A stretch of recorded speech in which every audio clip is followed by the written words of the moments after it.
Hello, snowboarders of the internet. I'm your host, Avran LeFeber, and in this video we're going to be reviewing the Yes 420 Powderhull. This board features traditional camber with Yes's Powderhull. If you don't know what traditional camber is, there's no hope for you. I can't help you there. That's going to give this board all its load, pop, snap, and drop. The Powderhull refers to the 3D shaping in the nose and the tail, and how that'll actually break up the suction on the snow, as well as just funnel out fresh powder to give this board more optimal float.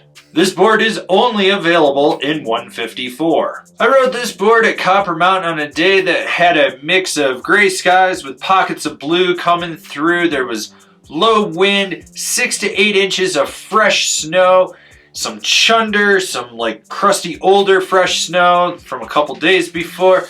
And I rode this with my Rome Black Label bindings and my K2 Thraxis boots. I will say this board is stiffer than you think. It's definitely past a middle of the road on the freeride powder board spectrum. Now with that said, you get a ever so slightly softer nose that stiffens up right in front of the insert pack, and then that stiffness stays consistent through the tail with just a little bit of torsional flex to it.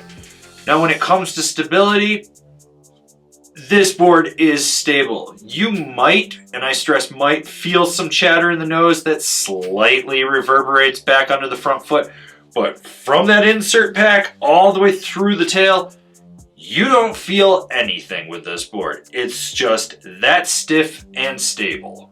As this board is traditional camber, you do have to load it up to get it to pop, and it takes a little bit more effort just due in part to the flex of this board. But what you put in is what you get out of it, so don't skip leg day. This is a board that's designed for popping pillows, hitting cat track gaps, launching little cliffs and whatnot. But you have to be a little bit more calculated with how you engage it. It's not going to be like you can just roll in and snap last minute. It's more like, okay, I'm going to load this up, I'm going to pop, that's where I'm going to land, and then I'm going to slash a turn. This isn't the best board for doing pow butters with. I mean, look at the shape on this thing. That's kind of to be expected here.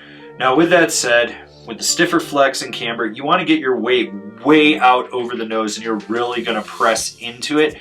And that camber is going to fight you the whole way. So be aware that you're going to be able to pop out of any butter you do, but it's going to fight you as you press into it. My recommendation, find a steeper area with fresh snow and really pop into it and really push into it with your weight almost completely over the nose. I mean, you're going to use more force than you're used to with it. Now with the tail, go fast and lean back as hard as you can.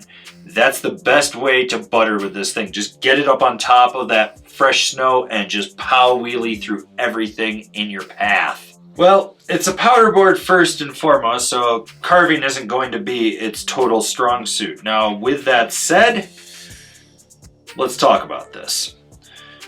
You steer your carve outside the front foot all the way through the rest of the board. That's just how it engages. That's how it's going to lock in and really push. Now, when you're on edge, you feel secure for the most part, unless you're on really icy terrain. Then the back foot can kick out.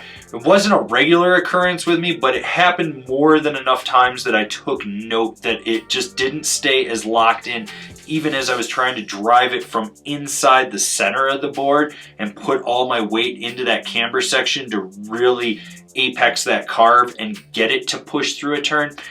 Now, overall, long swooping carves are really this board's strong suit. It's just the best way to carve with this thing is just swoop from one side back to the other as you're just traversing around the mountain looking for fresh snow.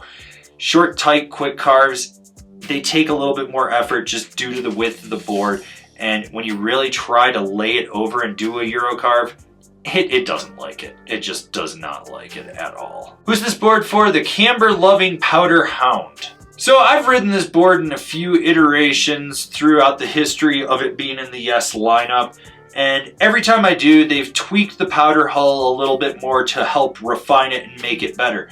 This is the best version of it that I've been on to date, and the only thing that I can slight this for is On firmer snow, when you're skidding to a stop, you feel that Powderhull grip and you get like a jarring effect, like you're just sort of skipping a skid.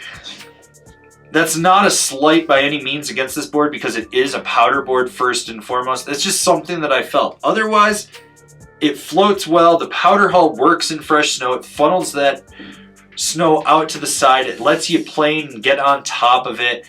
It is stiffer than the last time I rode it, so that was a little different, but overall, it's still a consistent, short, wide surfboard, I guess is what you would call it.